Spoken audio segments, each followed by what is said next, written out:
দিন দুয়েক পর ব্যাংকের হিসাব দেখতে দেখতে ম্যানেজার অনিলবাবুকে কথাটা বললাম। ছোট জায়গা হলে কি হবে মশাই, আপনাদের এখানকার ডাক্তার তো একেবারে ধন্বন্তরী। কার কথা বলছেন? ওই যে আরাম ঘরের বিনোদ ডাক্তার।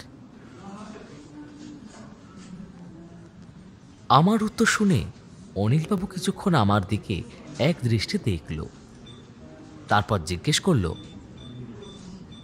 বিনোদ ডাক্তারের সঙ্গে দেখা হলো কোথায়? আমি সায়ন, আর আপনি শুনছেন চলো শোনা যাক। এই পডকাস্টে আপনি আড্ডা, গল্প, আলোচনা সবই পাবেন। তাই দেরি না করে যারা চ্যানেলে নতুন তারা চটজলদি সাবস্ক্রাইব করে নিন।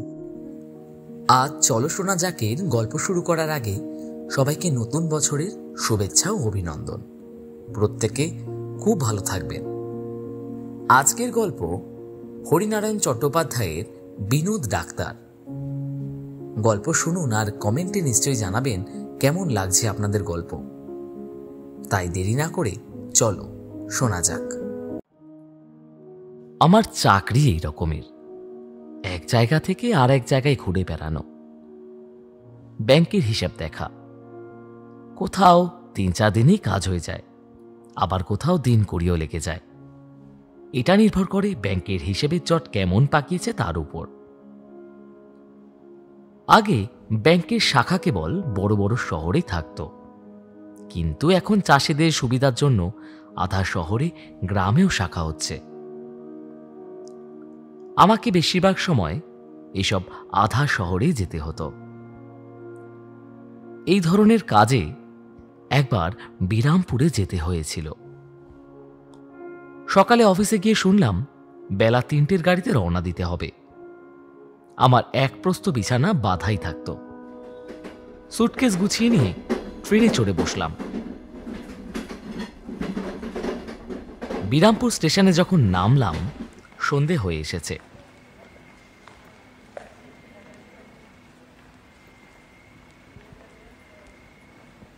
চারিদিকে কেরোসিনের আলো জ্বলে উঠেছে। রাস্তায় লোক চলাচল বিশেষ নেই।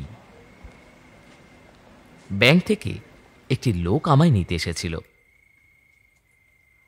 আমরা দুজনে সাইকেল রিকশায় চড়ে বেশ কিছুটা গিয়ে একতলা লাল রঙের বাড়ির সামনে পৌঁছালাম। সঙ্গের লোকটি বলল, আগে নামুন স্যার, এখানেই আপনার থাকবার ব্যবস্থা করা হয়েছে। দুখানা ঘর, মাঝখানে ছোট উঠান, ওপাশে রান্নাঘর, একজনের পক্ষে যথেষ্ট। দরজার কাছে একটি লোক বসেছিল। সে আমাদের দেখে উঠে দাঁড়ালো। ব্যাংকের লোকটি বলল, স্যার, আপনার রান্না বান্না, বাসন মাজা, ঘরদোর ঝাড়পোছ করে দেওয়ার জন্য এই কাজ করবে। রাত 9টার মধ্যেই খাওয়া দাওয়া শেষ করে শোবার আয়োজন করলাম। কাজের লোকটা চলে গিয়েছে। এখান থেকে তার বাড়ি 4 মাইল দূরে। আবার কাল ভোর 6টায় আসবে। শোবার মিনিট 10 মধ্যে পেটের যন্ত্রণা শুরু হলো।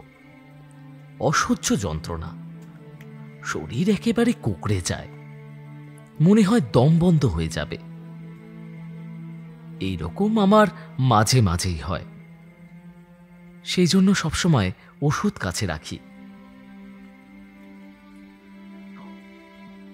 হ্যারিকেনের শিখাটা বাড়িয়ে দিয়ে সুটকেসটা খুললাম।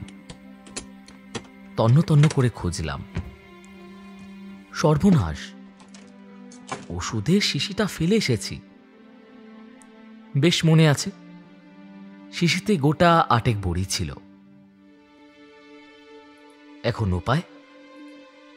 বিছানায় শুয়ে ছটপট করতে করতে হঠাৎ মনে পড়ে গেল, আসবার সময় কাছেই একটা ডাক্তারখানা চোখে পড়েছিল। ডাক্তারখানার নামটা অদ্ভুত, আরামঘর। তখন ডাক্তারখানা বন্ধ ছিল। হাত ঘড়িতে সময় দেখলাম 9:40।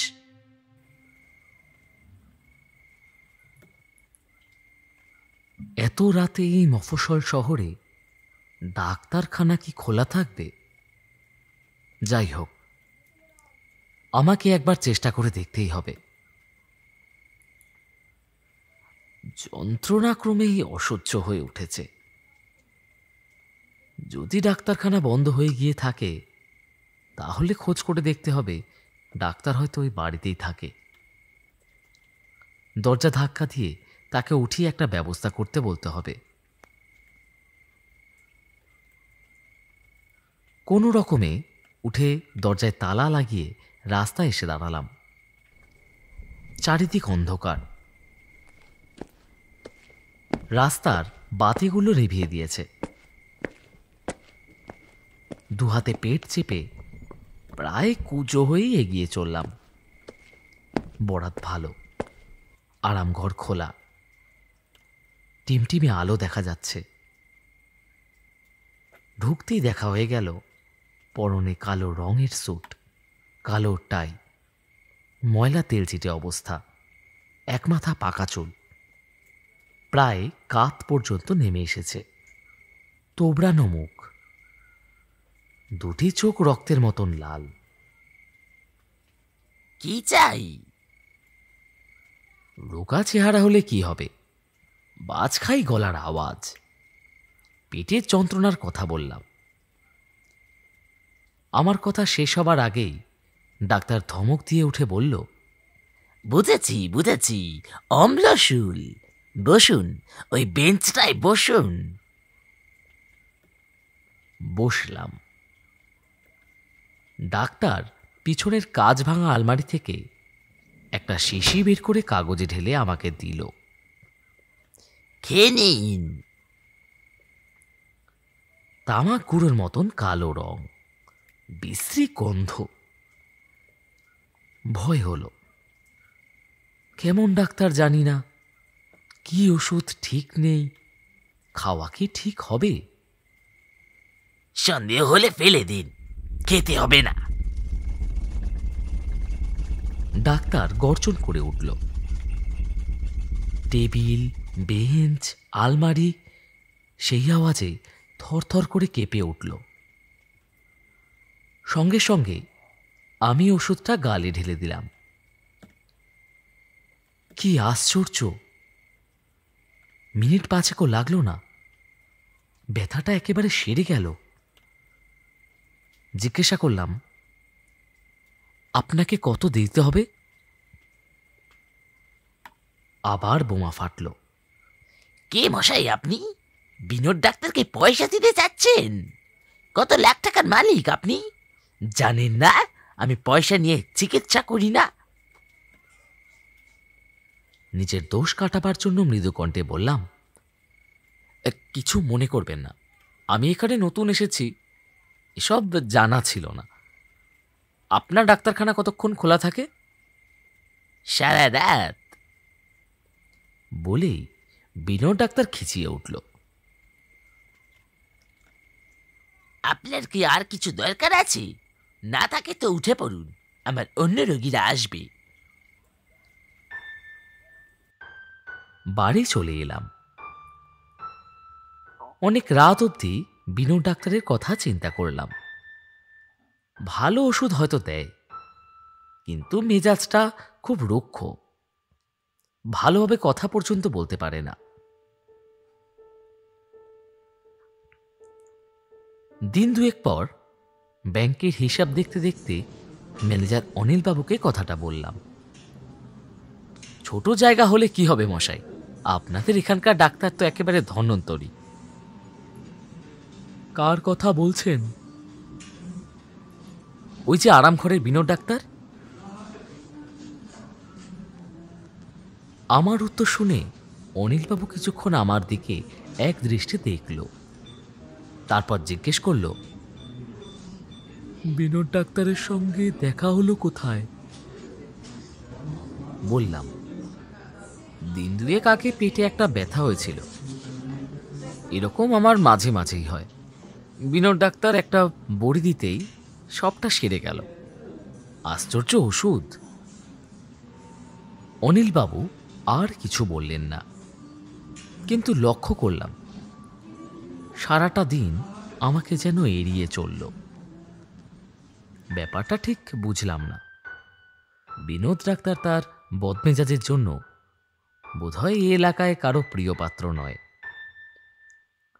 এজন্যই অনিলবাবু সম্ভবত তাকে পছন্দ করেন না। তাই আমার বিনোদ ডাক্তারের কাছে যাওয়াটা অনিলবাবু হয়তো ভালো চোখে দেখেননি। কিন্তু আমার অবস্থা আমিই জানি। সারাটা রাত সেই নিদারুণ যন্ত্রণা সহ্য করে পরের দিনেই অনিলবাবুর পছন্দসই ডাক্তারের জন্য অপেক্ষা করা আমার পক্ষে সম্ভব ছিল না। দিন কয়েক পর হঠাৎই খেয়াল হলো বিনোদ ডাক্তারের সঙ্গে একবার দেখা করে আসি। খাওয়া দাওয়া শেষ, গরমের জন্য ঘুমও আসছে না। আরামঘর তো অনেক রাত অবধি খোলা থাকে। দরজায় তালা দিয়ে বেরিয়ে পড়লাম। রাস্তায় জনমানব নেই, এ সময় থাকবার কথাও নয়। আরামঘরের কাছে যেতেই হাসির শব্দ কানে এলো। অনেক লোকের মিলিত কণ্ঠের হাসি, খুব উচ্চরণে। তাহলে কি এই সময় বিনোদ ডাক্তারের বন্ধুরা আড্ডা জমায়? আড্ডা দেবার অদ্ভুত সময় তো। সামনের দিকে কেউ নেই। আওয়াজ আসছে ভিতরের ঘর থেকে। ঘরও ঠিক বলা যায় না, আলমারি দিয়েই একটা ঘর আলাদা করা। কৌতূহল হলো, দুটো আলমারির ফাঁক দিয়ে ভিতরে উকি দিলাম। পিঠের শির দ্বারা বেয়ে যেন বরফের স্রোত নেমে গেল। পা দুটো কেঁপে উঠল থরথর করে। টেবিলের ওপর একটা কঙ্কাল শুয়ে। বিনোদ ডাক্তার স্টেথোস্কোপ দিয়ে তার বুকের পরীক্ষা করতে করতে বলছে, মগ ডালে বেরিও না, তোমার বুকের হাড় খুব দুর্বল, কোন দিন মট করে ভেঙে যাবে। প্লাস্টার করে শুয়ে রাখবো, তখন মজা টের পাবে। বিনোদ ডাক্তারের কথা শুনে কঙ্কালটার সে কি হাসি। ওপরের দিক চেয়ে দেখি একটা কঙ্কাল শূন্যে দোল খাচ্ছে। বিনোদ ডাক্তার তার দিকে চেয়ে গম্ভীর গলায় বলল, রোজ এই রকমই ব্যায়াম করবি, দেহ মজবুত হবে। হঠাৎ হাসির শব্দে চোখ ফিরিয়ে দেখলাম কোণের দিকে বেঞ্চের ওপর একটা কঙ্কাল বসে শিশি থেকে বড়ি নিয়ে অনবরত মুখে ফেলছে আর হাসছে। অদ্ভুত হাসি, ঠিক দুটো হাড়ে ঠোকাঠুকি করলে যেমন শব্দ হয় তেমনি। কঙ্কালটা হাসতে হাসতেই বলল, বিনোদ ডাক্তার, তোমার চোখা চাপকান খুলে আমাদের মতন হালকা হাওয়া দেখি, তোমার গরম লাগে না? কঙ্কালটা আচমকা থেমে গেল, আর কথা বলতে পারল না।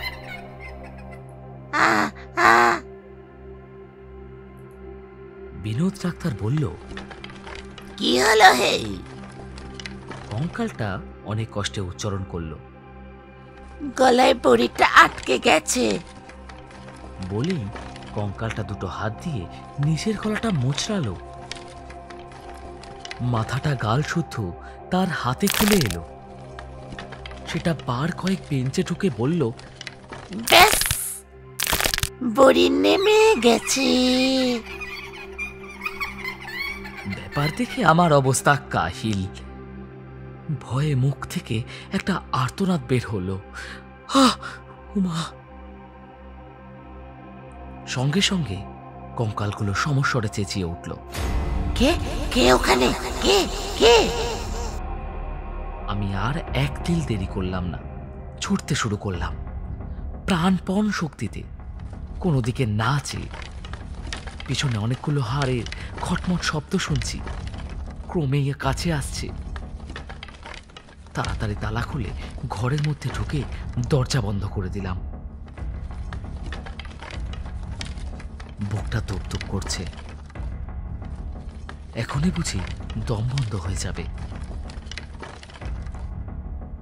সারাটা রাত বিছানায় বসেই কাটালাম।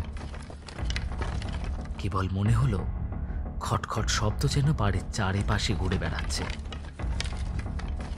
এখনই হয়তো দরজায় কড়া নাড়বে। তারই বা কি দরকার? এরা তো দরকার হলে বন্ধ দরজার মধ্যে দিয়ে চলে আসতে পারে। আমি খুব ভীতু, এমন অপবাদ কেউ দেবে না। ভূত আত্মা এসবে আমার চিরদিনই আস্থা কম, কিন্তু আমার চোখের সামনে যে দৃশ্য দেখেছি তাকে অস্বীকার করি কি করে?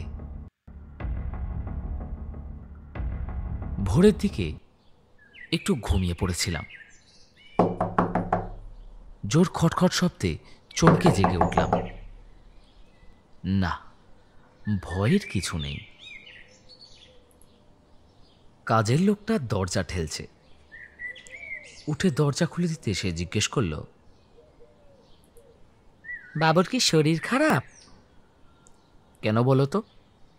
না, চেহারাটা কেমন যেন দেখাচ্ছে। তাছাড়া আপনি তো খুব ভোরে ওঠেন। ছোট করে শুধু বললাম, রাত্রে ঘুম ভালো হয়নি। একটা সুবিধা, আজ রবিবার, ছুটির দিন। খাওয়া দাওয়ার পর সারাটা দুপুর ঘুমাবো, তাহলেই শরীর ঠিক হয়ে যাবে। কিন্তু আগের রাতে দেখা সেই বিভৎস দৃশ্য চোখের সামনে থেকে তাড়াবো কি করে?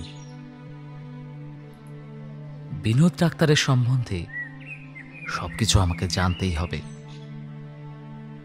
কাজের লোকটির নাম যোগেন। যখন দুপুরে যোগেন ভাতের থালা রাখছিল তখন তাকে প্রশ্ন করলাম, আচ্ছা যোগেন, তুমি কতদিন এখানে আছো? কোথায় বাবু? এই বিরামপুরে। মাথা চুলকে যোগেন বলল, তা 20-22 বাজাতে হবে। কেন বলুন তো? তুমি বিনোদ ডাক্তারকে চেনো? বিনোদ ডাক্তারের নামটা কানে যেতেই যোগেনের মুখের চেহারা ফ্যাকাশে হয়ে গেল। চোখের দৃষ্টিতে ভয়ের ছাপ। চিনতাম বাবু, উনি এলাকার নাম করা ডাক্তার ছিলেন। ওর ওষুধ যেন কথা বলতো। ছিলেন বলছো কেন? এখন নেই? না বাবু, বছর 5 হলো মারা গেছেন। সে কি? হ্যাঁ বাবু, 4 বন্ধু মিলে পাশা খেলছিলেন। হঠাৎ ঝড় উঠেছিল, যেমন হাওয়ার জোর তেমনই বৃষ্টির দাপট। কত বাড়ির চাল উড়ে গিয়েছিল, কত যে গাছ উপড়ে গিয়েছিল তার আর ঠিক ঠিকানা নেই। আরাম ঘরের পাশে বিরাট একটা বট গাছ ছিল। সেই বট গাছ শিকড় শুধু উপড়ে পড়েছিল আরাম ঘরের ছাদের উপর। ব্যাস, বিনোদ ডাক্তার আর 3 বন্ধু খতম। কেউ একটু চেঁচাবারও অবকাশ পাননি। শিকড়ের মধ্যে এমনভাবে 4 বন্ধুর দেহ চাপা পড়ে গিয়েছিল যে পরের দিন তাদের দেহ কেটে বার করতে হয়েছিল। বাধা দিয়ে বললাম, কিন্তু আমি বিনোদ ডাক্তারকে যে দেখেছি। অনেকেই দেখে বাবু, রাত বিরেতে আরাম ঘরের পাশ দিয়ে যাদের যেতে হয় তারাই দেখেছে। বিনোদ ডাক্তার বন্ধুদের ওষুধ দিচ্ছে কিংবা 4 জন মিলে পাশা খেলছে। তাছাড়া দিনের বেলাও দেখা যায় ওনাদের। আরাম ঘরের সামনে যে বেলগাছটা, ঝড় নেই, বাতাস নেই, ডালপালা শুধু খুব দুলছে। ওই কাছেই ওদের বাস কি না? কথা শেষ করে যোগেন 2 হাত কপালে ঠেকালো। চুপ করে শুনে গেলাম। অন্য সময় হলে যোগেনের একটা কথাও বিশ্বাস করতাম না, কিন্তু আমি নিজের চোখেই তো সব দেখেছি। সেদিন বিকেল হতে সূর্যের আলো থাকতে থাকতে বের হয়ে পড়লাম। উদ্দেশ্য দিনের বেলায় আরামঘরটাকে ভালো করে দেখব, যদি সম্ভব হয় বিনোদ ডাক্তারকেও দেখব। ওইখানেই তো ডাক্তারের আস্তানা।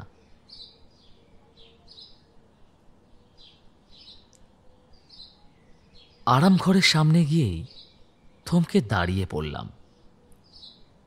আরামঘরের দরজায় দেখা গেল না, তার সামনে আগাছার জঙ্গল, আকন্দ আর ফণি মনসার ঝোপে সবটা বোঝাই। বুঝতেই পারা যায় বহুদিন এ দরজা খোলা হয়নি, খোলা সম্ভব নয়। একটু এগিয়ে যেতেই তক্ষক ডেকে উঠল, অস্বাভাবিক রুক্ষ স্বর, ঠিক যেন বিনোদ ডাক্তারের গলা। পিছিয়ে আসতেই চোখ পড়ল, চারিদিক থমথমে, কোথাও ছিটে ফোটা বাতাস নেই, অথচ সামনের বেলগাছের উঁচুর দিকে ডাল কয়েকটা সব এগিয়ে তুলছে। ঠিক মনে হলো বিনোদ ডাক্তারের অশরীরী বন্ধুরা ব্যায়াম করছে নিজেদের দেহের খাঁচা ঠিক রাখার জন্য। বাড়ি ফিরে এলাম।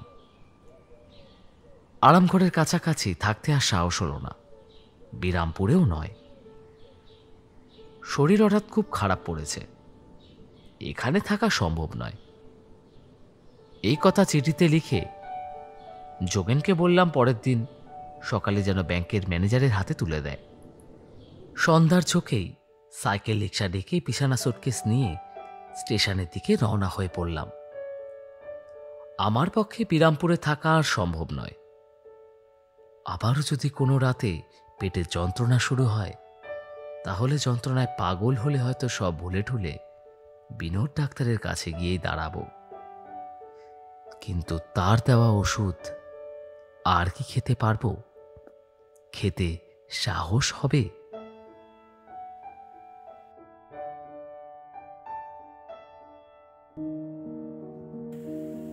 এতক্ষণ চলো শোনা যাকে আপনি শুনছিলেন হরিনারায়ণ চট্টোপাধ্যায়ের বিনোদ ডাক্তার। গল্পটি কেমন লাগলো কমেন্টে নিশ্চয়ই জানাবেন, এবং ভালো লাগলে অবশ্যই একটি লাইক করে দেবেন। দেখা হচ্ছে পরের এরকম কোনো অন্য গল্পে। ততক্ষণ ভালো থাকবেন এবং সুস্থ থাকবেন, আর শুনতে থাকবেন চলো শোনা যাক।